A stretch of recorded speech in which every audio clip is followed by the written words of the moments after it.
बिस्मिल्लाहिर्रहमानिर्रहीम, अस्सलाम वालेकुम। देसी खाने किचन में खुशामदीद। आज मैं आप लोगों के साथ बहुत ही ज़बरदस्त और हेल्दी रेसिपी लेके हाजिर हुई हूँ, बच्चों बड़ों छोटों सभी की पसंदीदा। तो आज हम आप लोगों के साथ शेयर करेंगे मैंगो स्मूदी। मैंगो स्मूदी बनाना बहुत आसान है, यकीन करें आप इसको एक दफ़ा बनाएंगे तो बच्चे बड़े सभी बहुत खुश हो जाएंगे और मैंगो मिल्क शेक बनाना भूल जाएंगे। इतनी ये ज़बरदस्त और मज़े की मैंगो स्मूदी बन के तैयार होती है। बिस्मिल्लाहिर्रहमानिर्रहीम, आज आप लोगों के साथ ज़बरदस्त सी रेसिपी शेयर करेंगे। मैंगो मिल्क शेक तो आपने काफ़ी पिया होगा, लेकिन मैंगो स्मूदी आपने नहीं बनाई होगी, जो कि ये बहुत मजे की बन रही है। उसके लिए 2 आम मैंने लिए हैं, काट के मैंने फ्रीजर में रख दिए थे। तो ये अच्छे से ठंडे कर लेने आपने, चाहे तो आप इनको रात भर के लिए भी फ्रीज कर सकते। तो चलिए बनाना स्टार्ट करते हैं। तो यहाँ पे हमने जूस वाला जग ले लिया है, इसके अंदर हम आम डाल देंगे। इसमें उबला हुआ और ठंडा किया हुआ हाफ कप दूध डाल देंगे। 1 खाने का चम्मच चीनी डाल देंगे। मैंगो बहुत मीठे हैं, सिर्फ 1 खाने का चम्मच चीनी शामिल करूंगी, आप अपने टेस्ट के हिसाब से शामिल कर सकते हैं। स्टेज पे हम इसमें फ्रेश मिल्क क्रीम शामिल कर रहे हैं। आपके पास है तो डाल सकते हैं, नहीं तो आप इसको स्किप कर सकते हैं। तकरीबन 3 से 4 खाने के चम्मच। तो इस स्टेज पे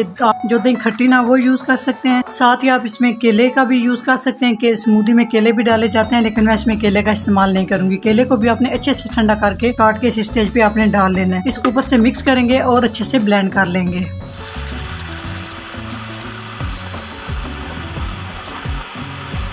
ये जी अच्छे से स्मूदी को हमने ब्लेंड कर लिया। तो अभी माशाल्लाह आप इसकी लुक चेक करें, कितनी ज़बरदस्त, कितनी थिक, कितनी मज़े की हमारी ये मैंगो स्मूदी बन के तैयार हो चुकी है। तो चलिए जी गार्निश कर लेते हैं पिस्ता और बादाम के साथ। आप चाहे इसको पी भी सकते हैं, चाहे तो आप इसको चम्मच के साथ खा भी सकते हैं। ये इतनी ज़बरदस्त ये हमारी स्मूदी बन के तैयार हुई है। अगर मेरी मैंगो स्मूदी की रेसिपी अच्छी लगे तो लाइक एंड शेयर कीजिएगा। चैनल को सब्सक्राइब नहीं किया प्लीज चैनल को सब्सक्राइब करें और बेल आइकन लाजमी प्रेस करें, इससे मेरी हर नई आने वाली वीडियो आप सबसे पहले देख सकेंगे। इंशाल्लाह ताला एक नई रेसिपी के साथ हाजिर होंगे, तब तक के लिए अल्लाह हाफिज।